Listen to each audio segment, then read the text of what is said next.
जैसे ही सूत जी प्रकट हुए तो सबरे बाबा जियों ने खड़े होकर उनका स्वागत किया। हमारे मध्य में कोई पूज्य बड़े लोग आए तो हमें खड़े होकर उनका अभिवादन, मान, आदर, सम्मान करना चाहिए।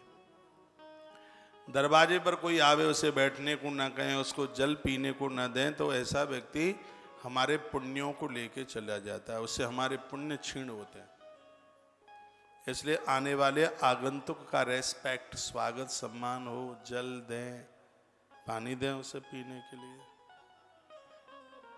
ग्रंथों में वर्णन है, जो गृहस्थ किसी को जिमा नहीं सकता, जल नहीं पिला सकता, ऐसा गृहस्थ जिंदे जी पर भी मरे मुर्दे की ही तरह है। घर से कभी कोई भूखा ना जाए। कोई भी रिश्तेदार, संबंधी, अतिथि जो भी कोई आता है, हर्ष उल्लास के साथ ऐसे जमाइए जैसे आप अपने भैया को जमाते हैं। ये बहनें जब अपने भैया भतीजे को जमाती हैं तो बहुत खुश होती हैं। कभी चीला ले ले, मंगोड़ा ले ले, पकोड़ा ले ले, हाँ। अपना भैया आ जाए तो, और सासू का भैया आ गया तो देह में सिरंज भरने के लिए भी खून नहीं रहेगा।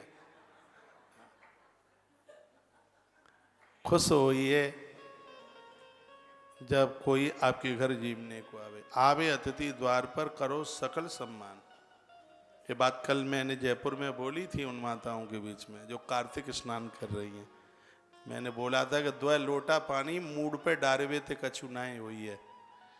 हाँ, असली बात यह है कि बूढ़े सास ससुर की सेवा करो, घर से कभी किसी को भूखा ना जाने दो। पति काम धाम में जा रहा है तो उससे लड़ो मत, आराम से उसको विदा करो। तो और ये देवता भी घर में जब लौटें तो ये भी घर में झगड़ा ना करें। घरवाली सुबह से तुम्हारी प्रतीक्षा में और तुम आके ही ऑफिस का पूरा गुस्सा उसी पर निकाल दें। घर को, कार्तिक मास तो ये कहता है कि घर को ही वृंदावन पुष्कर बना दो। पुष्कर फूल से जुड़ा हुआ है, फूल मुस्कुराता है, फूल खिल जाता है सूर्य को देख करके। सूर्य को देख करके पुष्प खिलता है, अपनों को देख करके आपका भी मन मयूर नाचने लगे, मन रूपी पुष्प खिले तो है बात।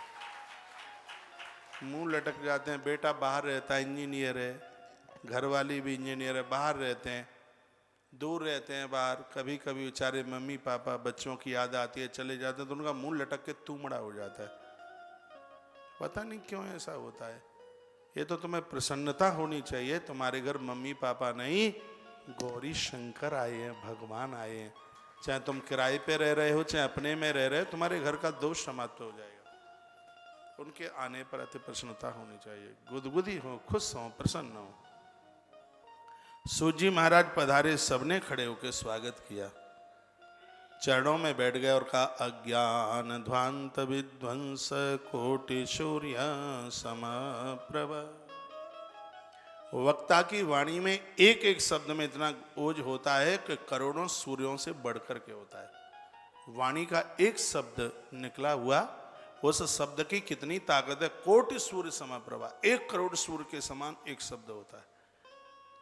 सौनक ऋषि बोलने लगे, अज्ञान को मिटाने में आप करोड़ सूर्य की तरह है, तो आप ऐसा कर दें, मम कर्ण रसायनम, जो हमारे कानों को अमृत जैसी लगे ऐसी कथा हमें सुना दीजिएगा। मम कर्ण रसायनम,